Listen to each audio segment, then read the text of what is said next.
Buenas noches, amigas y amigos de Radio Caracas Televisión. Hoy nos encontramos con el expresidente Rafael Caldera para la emisión regular de Primer Plano. Presidente, aunque el tema obligado en cierta forma siento que es el programa que usted acaba de presentar, la carta de intención que usted acaba de presentar a la consideración de los venezolanos, antes quisiera referirme a algunos temas puntuales, como dicen ahora, que están en el ambiente. A mí me ha llamado la atención su relación con varios sectores importantes del país y el tipo de reacción que uno observa en ello. Sus relaciones con el poder militar, sus relaciones con el poder económico, sus relaciones con el poder civil también en cierta forma. ¿Qué es lo que está pasando entre las Fuerzas Armadas y Rafael Caldera en este momento?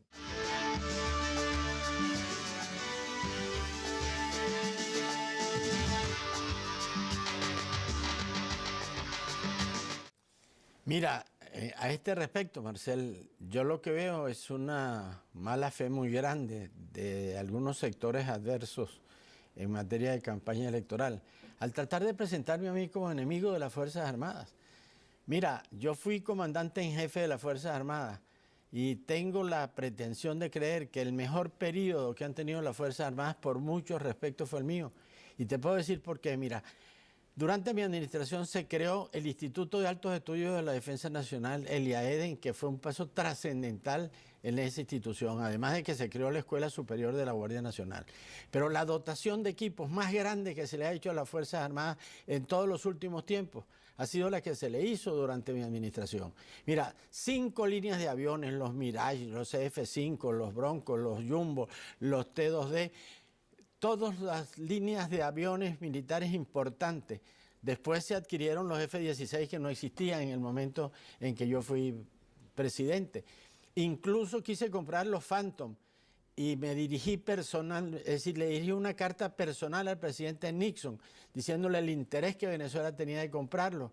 Y el criterio del Departamento de Estado es que esos aviones eran demasiado sofisticados y no debían venderse para los países de América Latina. Se compraron los tanques AMX-30 franceses, que eran los, bueno, para sustituir o para complementar los viejos tanques del tiempo de la Guerra Mundial, que todavía eran los que abochornaban a los oficiales desfilando en los 5 de julio en el Paseo de los Próceres.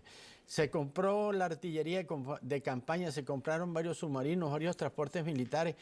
Bueno, pero aparte de eso, lo más importante para mí es que se manejó con rectitud, con dignidad, con seriedad. Ahí hubo la meritocracia, los ascensos no se realizaron pensando si este es más amigo o este es menos amigo, si este está inclinado a tal o a cual corriente política. Pues los militares son seres humanos, chicos. Los militares son venezolanos que tienen sus simpatías por un candidato, por una corriente, lógicamente, pero por encima de esa simpatía está el deber militar de proceder con neutralidad, con objetividad, con respeto para todas las corrientes. Pues ahí se hizo una norma inflexible, ese respeto, y puedo dar infinidad de ejemplos al respecto. Se nombraron para altas dignidades a oficiales que se suponía que tenían inclinación hacia otras fuerzas políticas. Por ejemplo, un comandante general del ejército fue después ministro de la defensa de Carlos Andrés Pérez. Y yo pude decir al final, he dado confianza y se me ha dado lealtad. Con esa hoja de servicio, con esa vinculación con las Fuerzas Armadas, yo dicté la lección inaugural del Instituto de Altos Estudios de la Defensa Nacional, IAEDEN, y después he pasado todos los años, todos los cursos, que son ya más de 20, siempre voy una vez al año a dar mi lección, por cierto, sobre la doctrina nacional, que es un tema que a alguien se le ocurrió decir que estaba de moda y que yo considero fundamental para la institución en general y para ese propio instituto. Ahora, ¿qué buscan con eso? Decir, Caldera ataca a las Fuerzas Armadas, Caldera es enemigo de las Fuerzas Armadas. No es buscar votos, porque las Fuerzas Armadas no votan.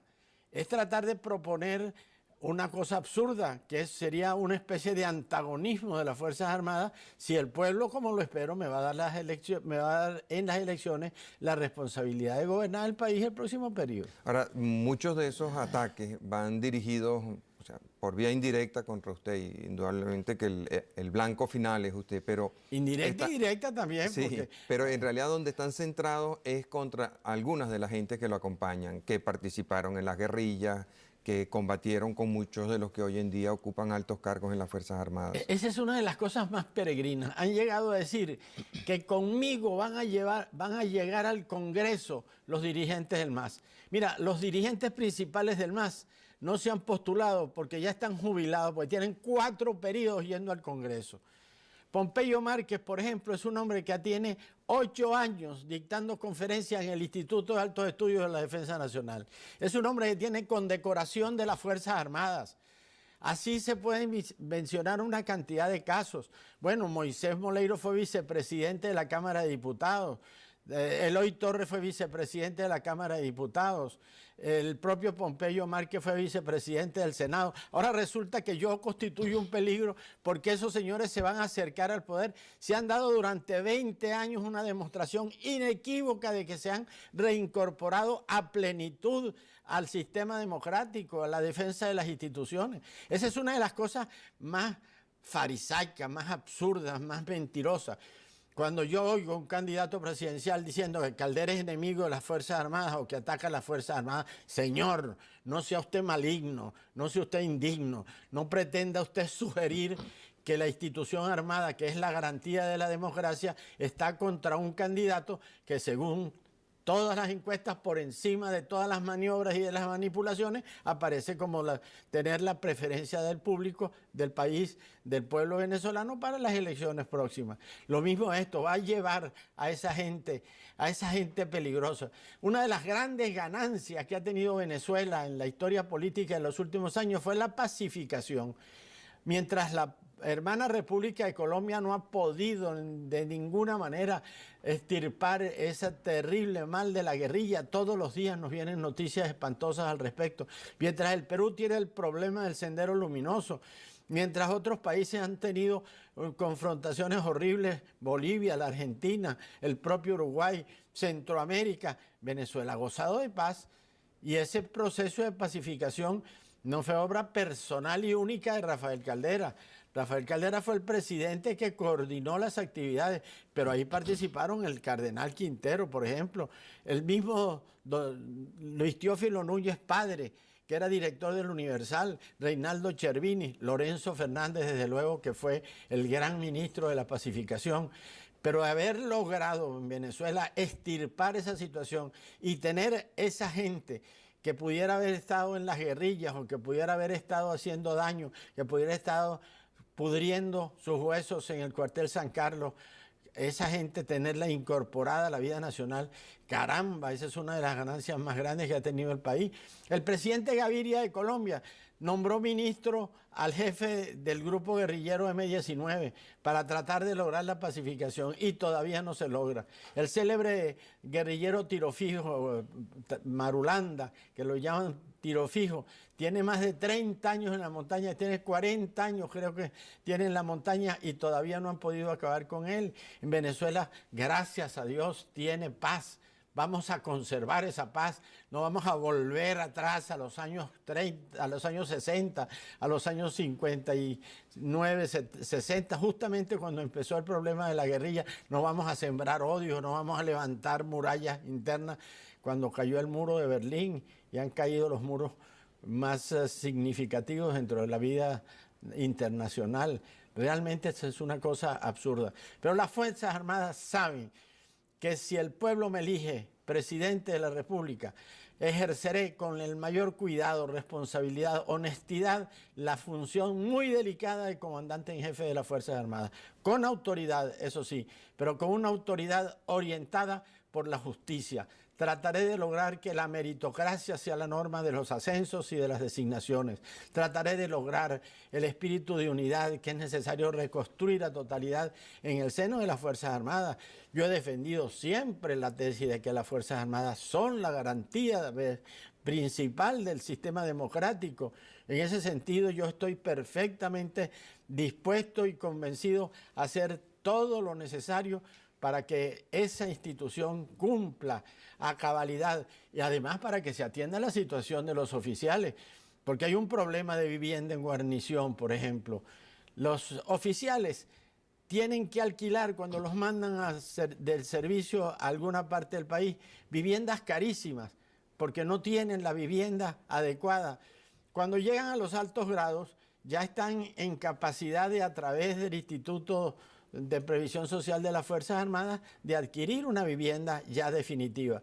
Pero un teniente, un capitán, a los que mandan al interior, que están recién casados, se encuentran en dificultades muy grandes y no ha habido verdadera preocupación para hacer una inversión que es indispensable para el país y no solamente para la institución, que es precisamente la de la vivienda, la vida humana, que sean unos funcionarios equitativamente remunerados, porque no se está diciendo tampoco de grandes salarios ni mucho menos, sino que por lo menos puedan tener una vida decente, una vida normal.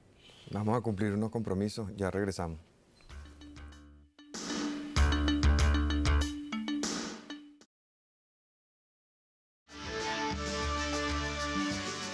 En todos estos problemas también se han señalado diferencias entre usted y el gobierno. Y de hecho el gobierno se ha venido quejando, no con respecto a usted, más con respecto a los partidos políticos, de la falta de apoyo que está recibiendo. En ese sentido, da la impresión de que el presidente Velázquez se siente como muy solo en un momento muy difícil para el país. Los partidos le ofrecieron un apoyo, una base de sustentación que no le han mantenido, y usted mismo ha criticado algunas de las medidas que el presidente ha estimado como indispensables para la buena marcha del país, como es el caso del impuesto al valor agregado. El presidente Ramón J. Velázquez tiene todo mi apoyo para que cumpla su misión histórica. Él es, ante todo, un historiador, y un historiador de la vida política venezolana. Él está absolutamente claro en que su misión histórica es cumplir el papel difícil, delicado, de conducir al país hacia unas elecciones limpias, libres, honestas, y de hacer la transferencia del poder al gobierno que resulte electo por la voluntad del pueblo. Todo lo demás, por grave que sea, viene a ser secundario. Esa tarea es una tarea primordial. Para esa tiene mi absoluto respaldo. He señalado algunas críticas porque dentro de su entorno hay que darse cuenta de que él llegó en una forma accidental a la presidencia de la República y buena parte de su entorno es el entorno del gobierno anterior. Ese entorno trata de presionar una serie de cosas y de realizar actividades que no son las más indicadas para el carácter transicional que tiene el gobierno del presidente Velázquez. Por ejemplo, tengo un informe de que en la ley de bancos se prevé la designación de algunos funcionarios o alguno que va a tener una duración de 5 años, un periodo de 5 años. Bueno, sería absurdo, por ejemplo, que el gobierno del presidente Velázquez hiciera un nombramiento de un funcionario para una tarea importante que va a tener un periodo de 5 años, es decir, que va a ser todo el periodo del próximo gobierno. El proceso de las privatizaciones. Pero entiendo que ambos cargos requieren, son el superintendente de bancos y el presidente de FOGAI. Creo que ambos cargos requieren la ratificación por parte del Congreso Nacional. Pero si el Congreso lo hace a través de la comisión delegada, corremos el peligro que hemos estado corriendo siempre de que quienes controlan la comisión delegada pues hacen las cosas a su antojo.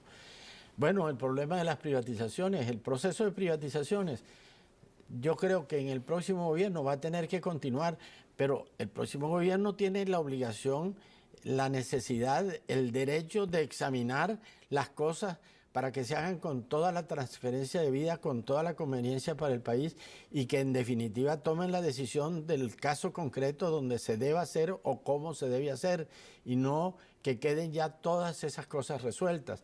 Hay alguna serie de problemas al respecto que el doctor Velázquez entiende muy bien y él me ha dicho en realidad, y nos ha dicho algunas personas, que él ha dado orden de que ese proceso de privatizaciones llegue solo hasta requerir los informes respectivos y trasladárselos a la próxima administración.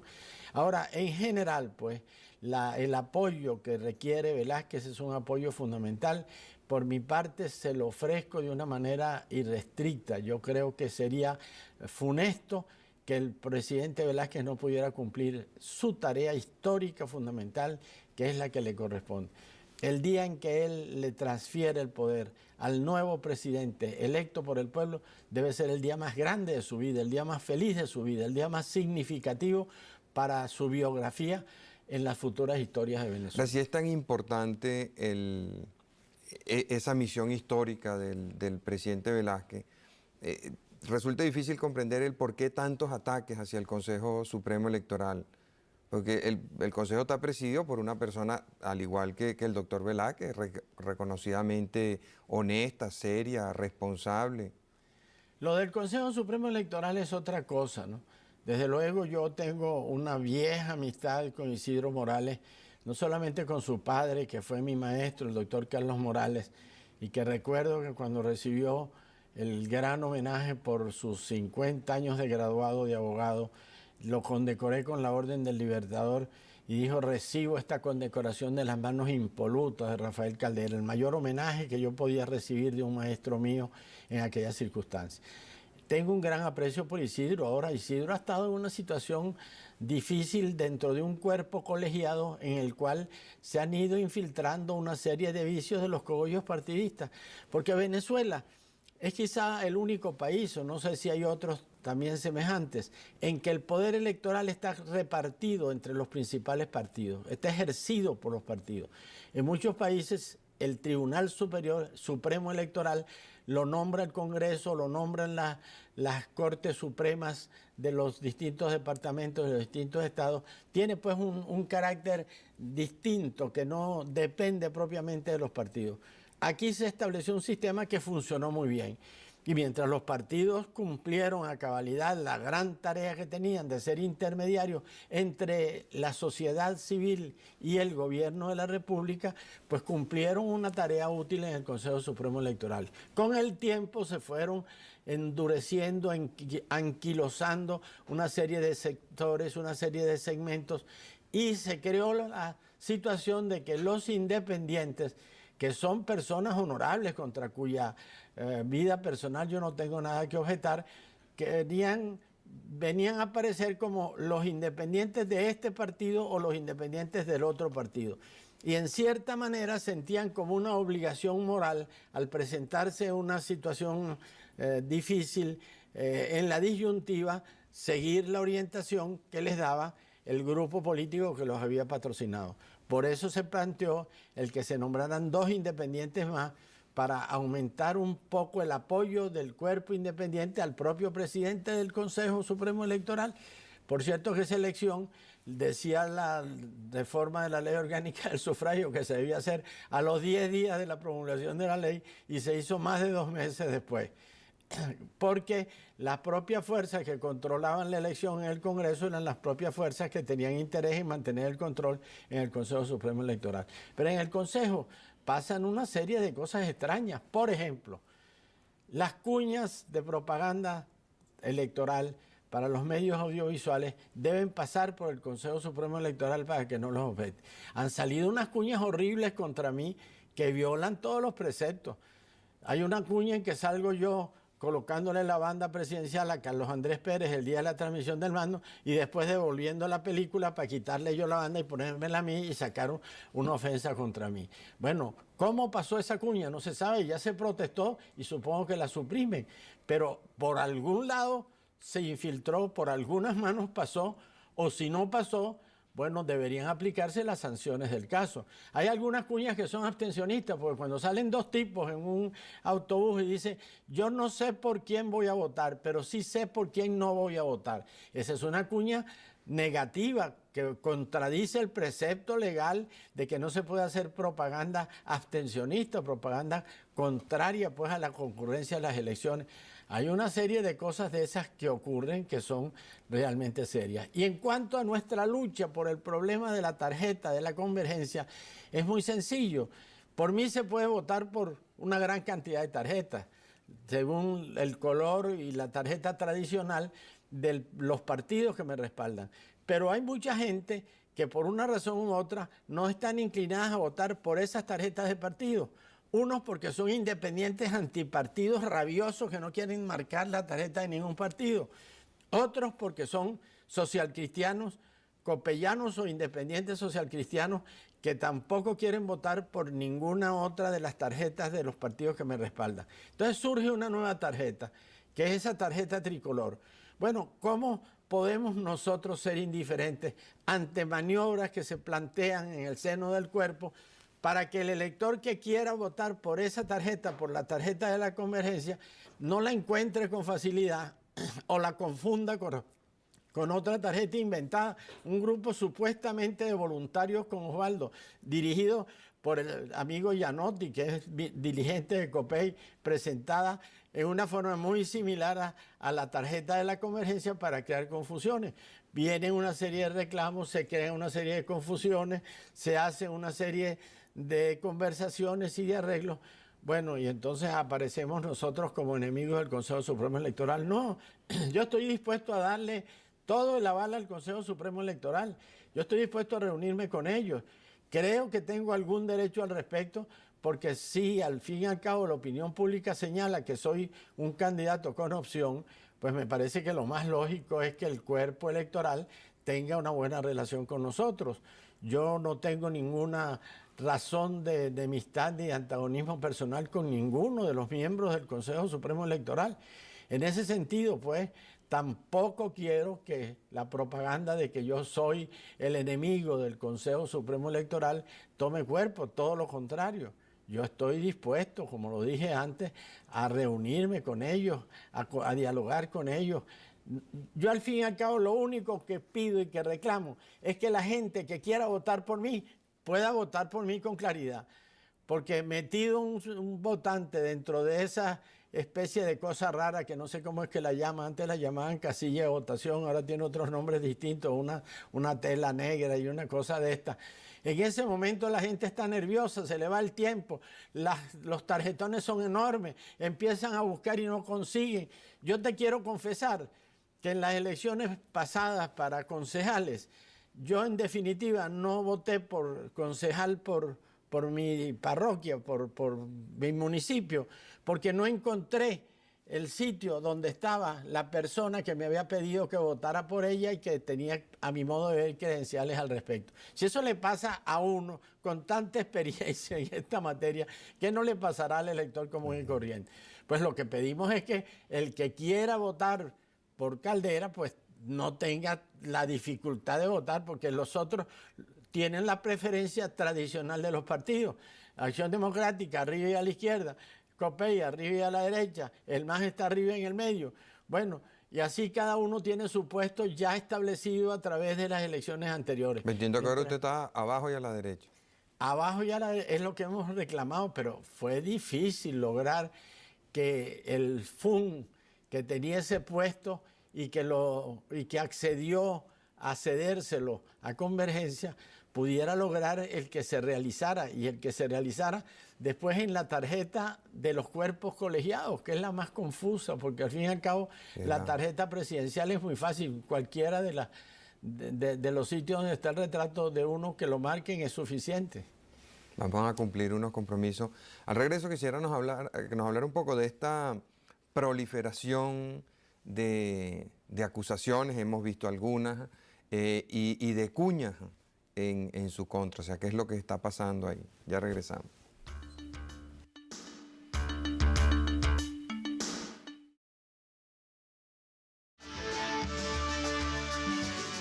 En ese momento comentábamos que uno de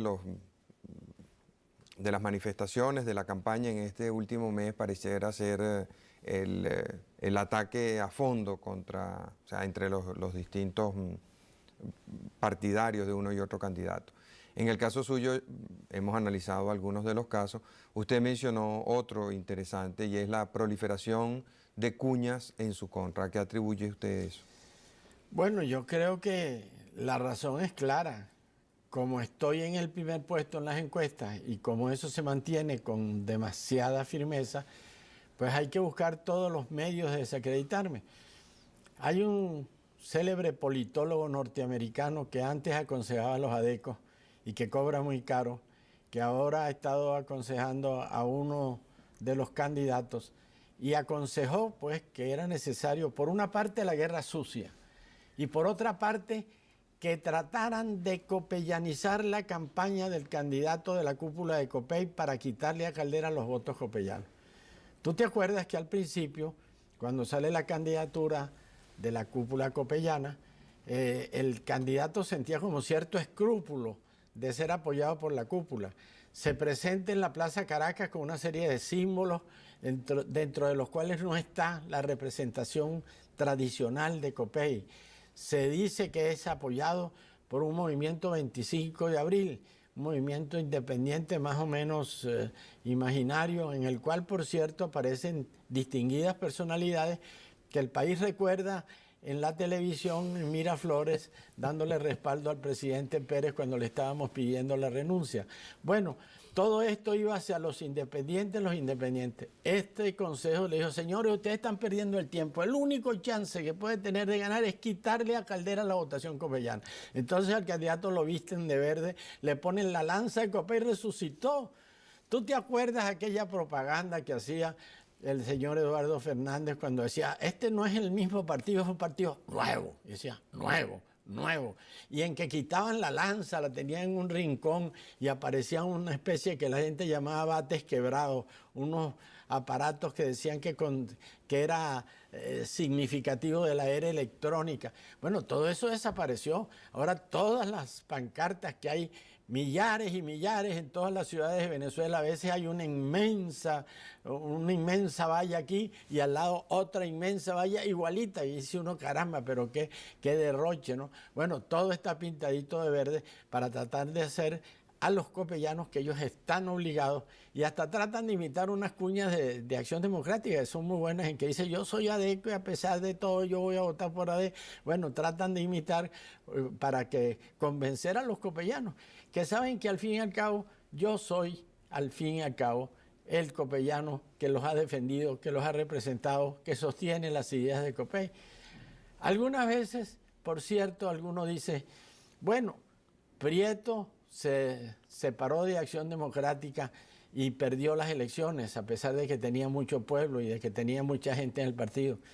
Y yo he preguntado: ¿pero de qué lado estaba Rómulo Betancourt? ¿Por qué perdió Prieto las elecciones? Para mí, porque Rómulo Betancourt estaba del lado de la Acción Democrática tradicional. Bueno, ese caso no se presenta ahora, porque para los copellanos, los independientes socialcristianos, su representante tradicional ha sido Caldera. Ellos han estado identificados conmigo. Bueno, gente que dice: caramba, yo toda la vida he votado por usted. Les cuesta trabajo en esta ocasión no votar verde, sino votar tricolor, que es la tarjeta por la cual los copellanos calderistas van a votar. Bueno, en esa situación pues viene la guerra sucia, los ataques, la cantidad de cuñas contra mí. Yo le invito a la gente a que lea esas secciones. Hay una que llaman telaraña, que la lean si es que tienen paciencia para leer los disparates que se dicen allí. Hay otra cantidad hay una ocasión en que comenzaron a poner cuadritos en todas partes, en todos los periódicos, que decía: Caldera está pillado, Caldera está pillado, Caldera está pillado. Parece que no les dio resultado, porque lo tuvieron que parar.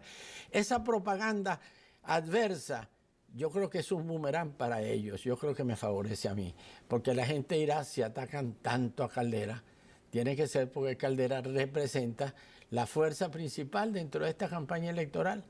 Y el pueblo sabe una cosa, Marcel, que no se puede olvidar: que en todos estos años, desde el primer mes de gobierno de Carlos Andrés Pérez, quien se enfrentó al paquete económico con coraje, con franqueza, fue Caldera. Mientras muchos decían: no, ese es mi mismo programa, pero que no se aplica como se debe aplicar, Caldera mantuvo una posición firme. No se puede aplicar una política económica que le produce al pueblo mayor pobreza, mayor hambre, mayor miseria, mayor desnutrición, que produce una baja del salario real.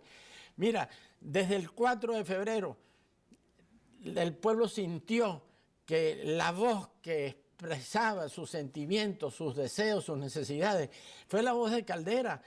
Y yo dije el 4 de febrero, es difícil pedirle a un pueblo que se inmole por la libertad y por la democracia si no se le da de comer, si la vida se le hace cada vez más insoportable.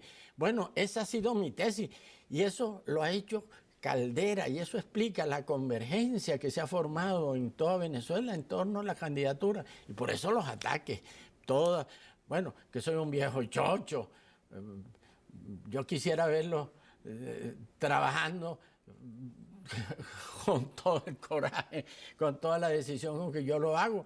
Pero yo, tú sabes, cuando digo en un meeting, en una relación cualquiera, soy un hombre de 77 años, la gente se emociona, porque la gente siente que hay una vida consagrada al servicio del país y los muchachos tienen más fe en mí, porque ellos encuentran que la generación intermedia en general perdió el autobús. Nosotros, los fundadores, luchamos con muchos venezolanos para establecer la democracia en Venezuela. Costó trabajo, pero se estableció, se mantuvo, ha sido un ejemplo en América Latina. La generación posterior encontró la mesa servida, se dedicó a comer el banquete, a disfrutar de todos los bienes, a hacer viajes a Europa, a hacer viajes a Estados Unidos, a tener todas las comodidades del mundo y se olvidó del pueblo, que era la base del sistema democrático. Por eso los muchachos, los que quieren una Venezuela en la que puedan luchar, en la que puedan trabajar, en la que puedan construir, en la que puedan llevar adelante la vida del país, tienen más fe en el hombre de 77 años que ha sido fiel a sus principios, que se ha mantenido en la lucha y que no ha sido un bonchón como desgraciadamente han sido las generaciones intermedias. Vamos a cumplir unos compromisos y ya regresamos.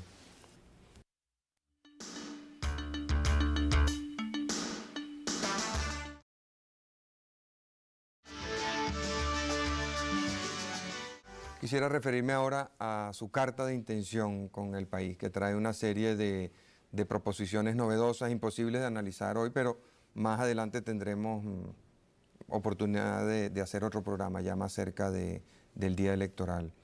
A mí me ha llamado, o sea, no he tenido tiempo de estudiarlo a fondo, pero he encontrado algunas cosas que me han parecido sumamente interesantes. También he encontrado algunas faltas, algunas carencias. En el tema de las cosas que me llama la atención es todo en lo que usted se refiere a la dimensión política y donde plantea la idea de los referendas.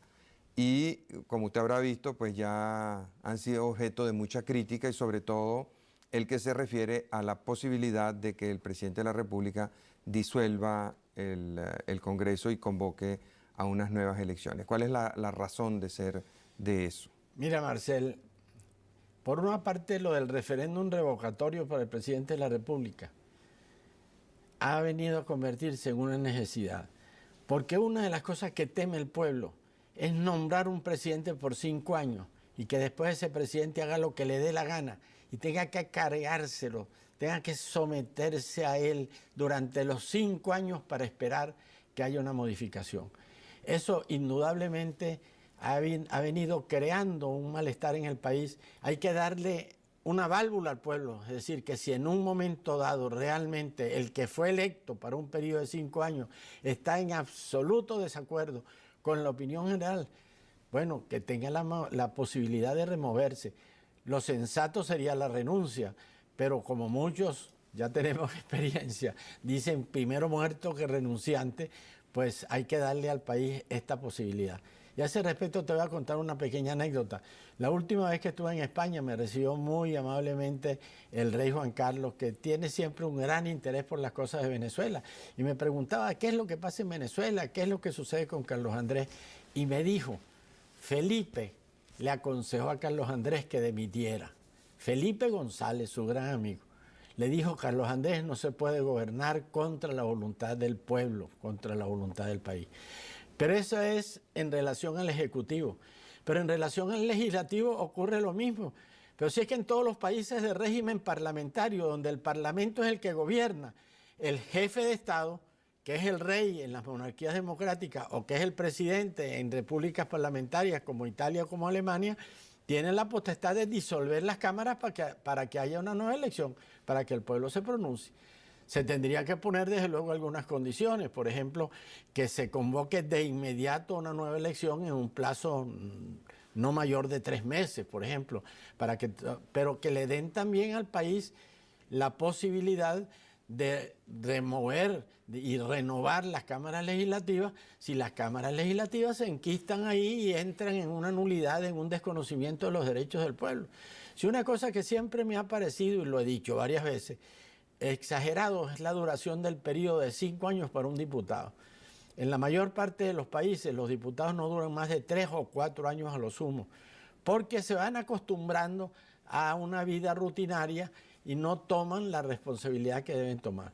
De manera que yo creo que ambas cosas, por un lado, la posibilidad del referéndum revocatorio del mandato del presidente o de otros altos magistrados, por otra parte, la posibilidad de dictar un decreto disolviendo las cámaras para que haya una nueva elección, le dan al país la idea de que no van a estar sujetos en una especie de horma de hierro, que es lo que más se ha criticado en el lenguaje crítico que ha tenido en sus últimos periodos la democracia venezolana. Bueno, eso le mete el susto en el cuerpo al presidente y a los senadores y a los diputados. Claro, tienen que saber que tienen que andar por un camino que sea de la confianza. Ahora, eso no obliga a un gobierno a hacer excesivas componendas, arreglos, para no tener la posibilidad de que se pongan de acuerdo sus enemigos y lo derroten.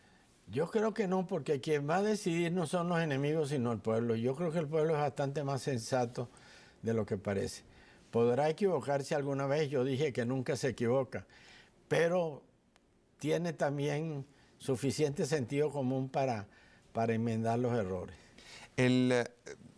Uno de los temas que me llamó la atención, me pareció muy interesante que usted menciona, es el referente al espacio físico de la población. Uno de los problemas peores que uno siente en Venezuela hoy en día es el crecimiento exagerado de algunas ciudades, sobre todo en el caso de Caracas, que se van haciendo cada vez más difíciles, y eso va provocando un estado de ánimo en la gente muy negativo. De hecho, en las calles de Caracas se nota hoy en día muchísima agresividad, y creo que buena parte de esa agresividad es debida al hacinamiento, al colapso de los servicios públicos, a la cantidad de problemas que presenta una ciudad que ha crecido de una forma tan explosiva. ¿Cuál va a ser la solución que usted propone? Mira, Marcel, ese es un problema universal, pero también va apareciendo una solución universal. La gran concentración urbana, la megalópolis, va asfixiando a la gente, pero va surgiendo la construcción, la promoción de unidades vecinales, de grupos humanos que se van creando a cierta distancia de las ciudades y que van aliviando la situación de los que tienen que trabajar en el centro demasiado rígido, demasiado concentrado que puede haber. Por ejemplo, el caso de Nueva York. Oficialmente la ciudad de Nueva York ha disminuido su población en los últimos años. Pero no es que ha disminuido, es que la gente que trabaja en Nueva York vive en ciudades que se han ido formando a 20 millas, a 30 millas, hasta 50 millas de Nueva York, que van allá a dormir, vienen a trabajar, regresan en la tarde, el viernes se quedan y pasan el fin de semana y tienen una vida mucho más humana. Esto es una cosa perfectamente realizable si hay mecanismos de transporte. La desconcentración de Caracas es una idea que yo he promovido. Yo tuve una especie de idealismo que no se llegó a cumplir porque después se rompieron todos los planes que se llevaban de las ciudades satélites, que la llamé Ciudad Lozada y Ciudad Fajardo en nombre de los dos fundadores de Caracas. Una en los Valles del Tuy, otra en Guarena. Bueno, eso depende del transporte, porque perfectamente puede haber una persona que viva en Maracay, que está a 112 kilómetros de Caracas, y trabaja en Caracas, sí tiene un transporte efectivo, seguro, regular, que sabe que sale a su hora de su casa y lo llevan a la hora adecuada a su trabajo. Lo que es monstruoso es lo que pasa con esa confusión espantosa del transporte, donde va a haber que hacer un esfuerzo muy grande. Hay gente que vive en Caricuao y tiene que levantarse a las 4 de la mañana, y eso que el metro ha venido a realizar una Sí. gran ayuda, pues a facilitar mucho estas cosas No, uno no se para imagina venir lo a que su sería trabajo. Caracas sin el metro, ¿no? Por cierto, con esa fama que tenemos los venezolanos somos flojos, no trabajamos, no nos gusta trabajar.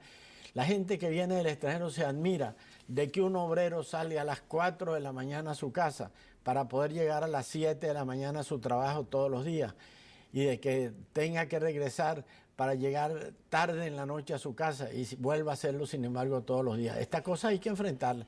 No se remediará de la noche a la mañana, pero hay que empezar en serio a tomar medidas, porque lo grave es que no se ve que se toman posiciones que tratan de aliviar la situación, sino que más bien pareciera que todos los días todo se va haciendo más grave, más grave, más grave. El gobernador de Miranda ha hablado del asunto del ferrocarril para el Tuy. Yo no sé en qué condiciones, en qué características está esto, porque además con esta posición del federalismo no se sabe si los contratos, los arreglos, las negociaciones que hacen los gobernadores con entes del exterior están debidamente instrumentados y apoyados por el gobierno nacional, que es el responsable de las relaciones exteriores. El otro tema que me llamó mucho la atención es toda la referencia al sistema educativo. Usted habla del drama de la educación y usted plantea que la solución al problema está en la escuela. O sea, ¿y cómo va a funcionar eso? Porque uno de los problemas más serios que uno ve es el ausentismo, pero no solo el ausentismo de los muchachos, sino el ausentismo de los padres. Bueno, de los padres y la situación de los docentes. No es posible mantener un antagonismo permanente entre el Ministerio de Educación y los docentes. Hay que revivir la mística de la profesión de maestro. La profesión de maestro que está muy mal remunerada, y ese es uno de los problemas serios que vamos a tener: arbitrar fondos, buscar recursos para poder remunerar más adecuadamente a los maestros. Esta situación de remuneración insuficiente, de antagonismo permanente, la propia situación de multiplicidad de grupos distintos y algunas veces antagónicos en el seno de las profesiones docentes, eso hay que tratar de superarlo. Yo me siento optimista porque, te advierto, por primera vez en la vida siento que hay una convergencia efectiva de todos los grupos del magisterio que me están manifestando su simpatía y su esperanza. Y hay mucha gente con experiencia y con deseo de trabajar y con abnegación que está estudiando estos problemas. Pero evidentemente que el problema de la educación es un problema básico. Es el más urgente, pero al mismo tiempo es aquel cuyos resultados no se verán sino al cabo de cierto tiempo, porque al fin y al cabo transformar la educación es una cuestión a largo plazo. Pero evidentemente, dentro de la idea de descentralización, de pasar probablemente la educación básica a las entidades federales, a los municipios se pueden transferir muchos de la educación preescolar y también de la educación media, pero con una responsabilidad que va a tener el Ministerio de Educación, que tiene que ser el contralor, el rector de esto, porque puede que al transferir la educación a los estados, en algunos funcionen muy bien, en otros puede funcionar peor aún de los que están funcionando en la actualidad. Pero en ese caso el ministerio podrá cumplir mucho mejor su función reguladora, promotora, pues ya no es el... Descargándose de esa función de firmar no sé cuántos miles de cheques y de hacer no sé cuántos No, y de ser nombramientos. el que negocia el contrato colectivo. Que es una cosa absurda, Sí. indudablemente, ¿no? Aquí usted plantea en relación con la educación superior, hay cosas que están dichas y cosas que yo entiendo que vienen implícitas en el planteamiento. La educación superior ha venido a representar un porcentaje exageradamente alto del costo de la educación. Una de las causas de eso es el acceso absolutamente a todo el mundo a la educación superior, que hace que existan repitientes eternos dentro de la universidad. Y por eso aquí se plantea que los venezolanos con capacidad y voluntad para superarse deben encontrar abiertas las puertas de la educación superior. Exactamente. con capacidad, es decir, que realmente puedan pasar por un examen de aptitud académica con éxito y voluntad, es decir, que estén dispuestos a estudiar y no a holgazanear, porque indudablemente que no se puede mantener la protección a los repitientes eternos, a los que están simplemente allí para molestar, para perturbar y para ocupar el sitio que tienen que ocupar otros. Hay que buscar además recursos para suplir los necesarios gastos de la educación superior, que es más costosa en todos los países del mundo. En realidad, no hay país en el cual la educación superior sea barata. El costo de la educación superior en los países desarrollados es altísimo. Y en Italia me encontré yo con que un profesor titular de una universidad tiene un salario equivalente al de un embajador. Tiene un altísimo nivel, pero desde luego hay que buscar recursos, uno de los cuales es en alguna forma de lo que se ha llamado el crédito educativo, es decir, la participación de aquellos que pueden pagar en el sostenimiento de los gastos de la universidad y sobre todo el compromiso de los graduados, de los egresados, de que cuando empiecen a ejercer su profesión y a obtener ingresos suficientes, pues una porción de esos ingresos la destinen a cubrir los gastos que el Estado a través de su institución, de su alma mater, hizo para formarlo. Esta idea yo creo que tiene bastante acogida. Además, hay ensayos interesantes de universidades que prestan asistencia tecnológica a industrias novedosas que están realizando labores útiles como pasa en los países más civilizados del mundo. Yo creo que es un problema bien delicado, pero estoy empeñado en que un diálogo de buena fe, de corazón a corazón, en que se entiendan efectivamente las partes para poder lograr solución a esto con los representantes de la educación superior, haga que cese este antagonismo permanente entre el Estado y las universidades. Al fin y al cabo, las universidades son parte del país. Y si vamos a lograr que haya una disminución del gasto público, que hay que emprenderla para poder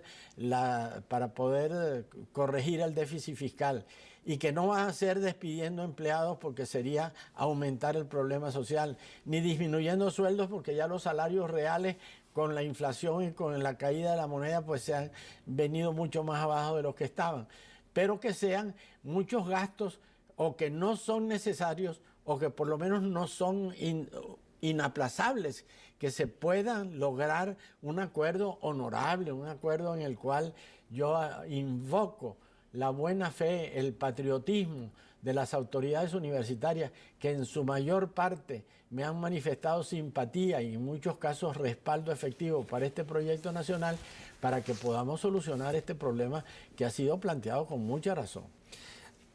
A lo largo del programa, usted se ha referido varias veces a antagonismos que existen entre distintos sectores de la sociedad venezolana. Y si uno analiza la historia de Venezuela, encuentra con que una de las plagas peores que nos ha azotado ha sido el antagonismo permanente entre muchos sectores. Incluso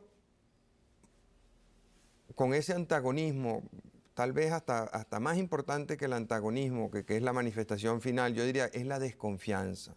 La desconfianza del sector privado hacia el sector público y viceversa, del sector público hacia el sector privado, del sector civil hacia el militar y del militar hacia el civil. Usted acaba de referirse al de las autoridades universitarias y el Estado y viceversa, del patrono hacia el trabajador, del trabajador hacia el patrono. O sea, en casi todas las áreas de la vida venezolana ha venido estando presente esa desconfianza que en buena parte, creo yo, llevó a esta excesiva concentración de poder y a una serie de enfrentamientos. ¿Qué es lo que usted va a... O sea, ¿cómo cree usted que va a poder vencer esos antagonismos e inspirar la necesaria confianza en los distintos sectores que se encuentran en esas posiciones antagónicas? Has planteado una cosa muy importante, Marcel. Yo pienso que la tarea más trascendental que tendrá la próxima administración es lograr la armonía entre la sociedad civil y el Estado, la armonía entre el sector público y el sector privado de la economía, la armonía entre el sector empresarial y el sector laboral, la armonía entre todos los grupos que se van constituyendo y que van dándole una floración y un éxito a la sociedad civil. Las asociaciones de vecinos, por ejemplo, que son una experiencia sumamente interesante, las cooperativas, que esas no las puede crear el Estado, pero las puede fomentar y las puede ayudar para que se realicen. Toda esta serie de cosas para generar lo que tú has mencionado, la confianza. ¿Cómo se puede generar la confianza? Yo creo que en primer lugar por el diálogo. Va a haber que mantener un diálogo entre todos los organismos. Por ejemplo, a los funcionarios que van a dirigir la economía dentro del próximo gobierno, si es que el pueblo, como lo espero, me da la responsabilidad de gobernarlo, debe asesorarlo un equipo de gente responsable, seria, del sector público y del sector privado, que sean efectivamente consultados. Como sucede también en el campo de la salud, el ministro de Sanidad tiene que darle eficacia al Consejo Nacional de Salud, integrado también por gente del sector público y del sector privado. Hay que incorporar al sector privado, hay que lograr que la democracia representativa se convierta en efectiva democracia de participación. Y esto no se logra solamente a través de los referendos, sino a través de que el pueblo, la población, la gente se sienta tomada en cuenta, se sienta que tiene derecho a opinar, se sienta que participa de algún modo en las decisiones. Es una tarea grande, yo tengo una gran esperanza. Siento que el momento es propicio porque el ansia de confianza es lo que tú has manifestado, tú has traducido en tu pregunta. Venezuela ha perdido la confianza en sí misma. La gente ha perdido la confianza en la dirección de la vida nacional.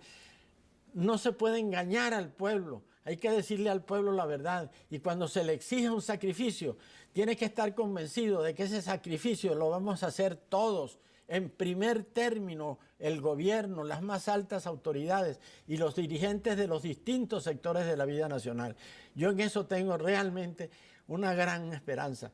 Yo siento que a nuestros jóvenes hay que darles la ilusión de vivir en Venezuela, de trabajar en Venezuela, de construir en Venezuela, de progresar en Venezuela.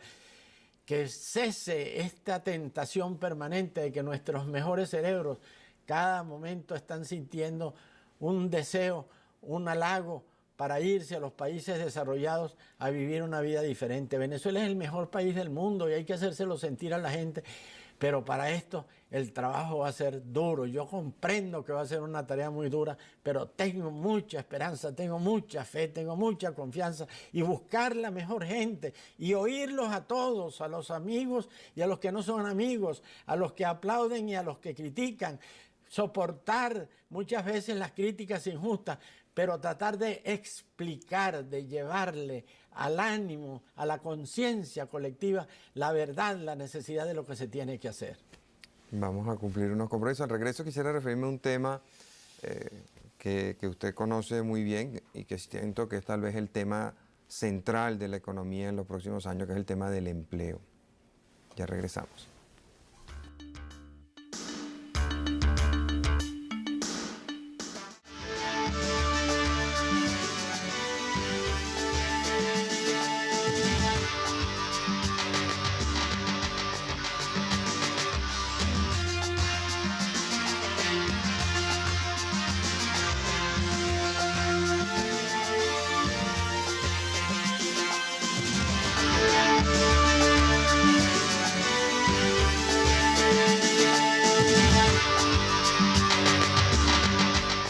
El Instituto de Altos Estudios de la Defensa Nacional, el IAEDEN, que fue un paso trascendental en esa institución, además de que se creó la Escuela Superior de la Guardia Nacional. Pero la dotación de equipos más grande que se le ha hecho a las Fuerzas Armadas en todos los últimos tiempos ha sido la que se le hizo durante mi administración. Mira, 5 líneas de aviones, los Mirage, los F-5, los Broncos, los Jumbo, los T-2D, todas las líneas de aviones militares importantes. Después se adquirieron los F-16 que no existían en el momento en que yo fui presidente. Incluso quise comprar los Phantom y me dirigí personal, es decir, le dirigí una carta personal al presidente Nixon diciéndole el interés que Venezuela tenía de comprarlo. y el criterio del Departamento de Estado es que esos aviones eran demasiado sofisticados y no debían venderse para los países de América Latina. Se compraron los tanques AMX-30 franceses, que eran los, bueno, para sustituir o para complementar los viejos tanques del tiempo de la Guerra Mundial, que todavía eran los que abochornaban a los oficiales desfilando en los 5 de julio en el Paseo de los Próceres. Se compró la artillería de campaña, se compraron varios submarinos, varios transportes militares. Bueno, pero aparte de eso, lo más importante para mí es que se manejó con rectitud, con dignidad, con seriedad. Ahí hubo la meritocracia, los ascensos no se realizaron pensando si este es más amigo o este es menos amigo, si este está inclinado a tal o a cual. Buenas noches, amigas y amigos de Radio Caracas Televisión. Hoy nos encontramos con el expresidente Rafael Caldera para la emisión regular de Primer Plano. Presidente, aunque el tema obligado en cierta forma siento que es el programa que usted acaba de presentar, la carta de intención que usted acaba de presentar a la consideración de los venezolanos, antes quisiera referirme a algunos temas puntuales, como dicen ahora, que están en el ambiente. A mí me ha llamado la atención su relación con varios sectores importantes del país y el tipo de reacción que uno observa en ellos. Sus relaciones con el poder militar, sus relaciones con el poder económico, sus relaciones con el poder civil también en cierta forma. ¿Qué es lo que está pasando entre las Fuerzas Armadas y Rafael Caldera en este momento?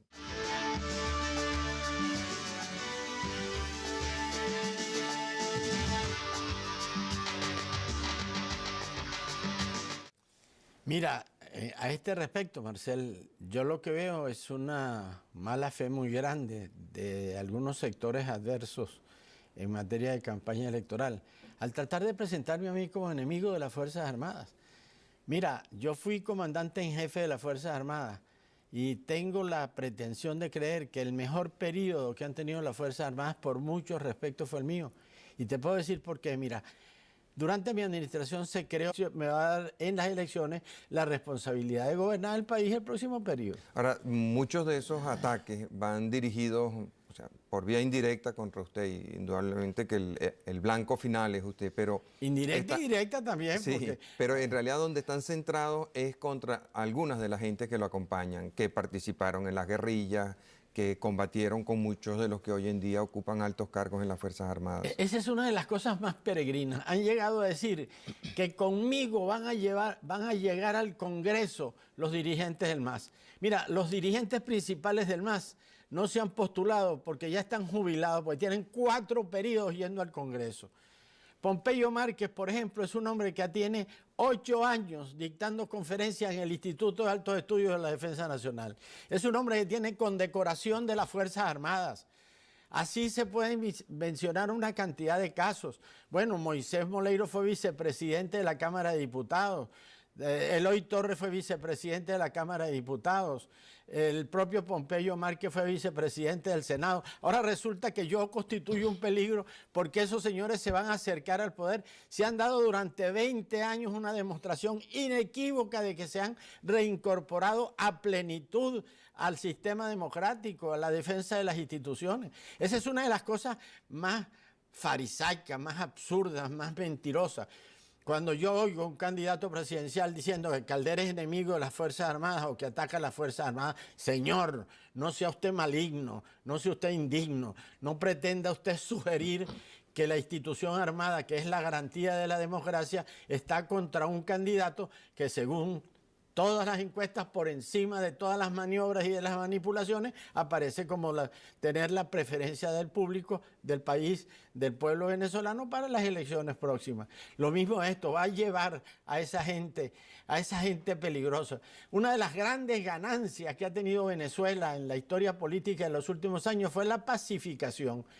Mientras la hermana República de Colombia no ha podido de ninguna manera extirpar ese terrible mal de la guerrilla. Todos los días nos vienen noticias espantosas al respecto.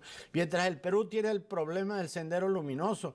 Mientras otros países han tenido confrontaciones horribles, Bolivia, la Argentina, el propio Uruguay, Centroamérica, Venezuela ha gozado de paz. Y ese proceso de pacificación no fue obra personal y única de Rafael Caldera. Rafael Caldera fue el presidente que coordinó las actividades, pero ahí participaron el cardenal Quintero, por ejemplo, el mismo Luis Teófilo Núñez Padre, que era director del Universal, Reinaldo Chervini, Lorenzo Fernández, desde luego, que fue el gran ministro de la pacificación. Pero haber logrado en Venezuela extirpar esa situación y tener esa gente que pudiera haber estado en las guerrillas o que pudiera haber estado haciendo daño, que pudiera haber estado pudriendo sus huesos, corriente política, pues los militares son seres humanos, chicos. Los militares son venezolanos, que tienen sus simpatías por un candidato, por una corriente, lógicamente, pero por encima de esa simpatía está el deber militar de proceder con neutralidad, con objetividad, con respeto para todas las corrientes. Pues ahí se hizo una norma inflexible, ese respeto, y puedo dar infinidad de ejemplos al respecto. Se nombraron para altas dignidades a oficiales que se suponía que tenían inclinación hacia otras fuerzas políticas. Por ejemplo, un comandante general del ejército fue después ministro de la defensa de Carlos Andrés Pérez. Y yo pude decir al final, he dado confianza y se me ha dado lealtad. Con esa hoja de servicio, con esa vinculación con las Fuerzas Armadas, yo dicté la lección inaugural del Instituto de Altos Estudios de la Defensa Nacional y a EDEN.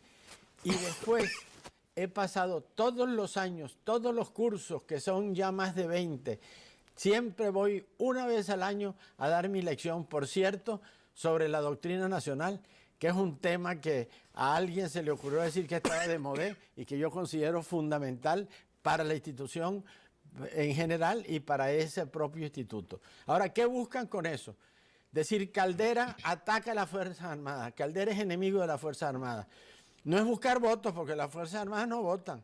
Es tratar de proponer una cosa absurda, que sería una especie de antagonismo de las Fuerzas Armadas, si el pueblo, como lo espero, me va a dar las elecciones.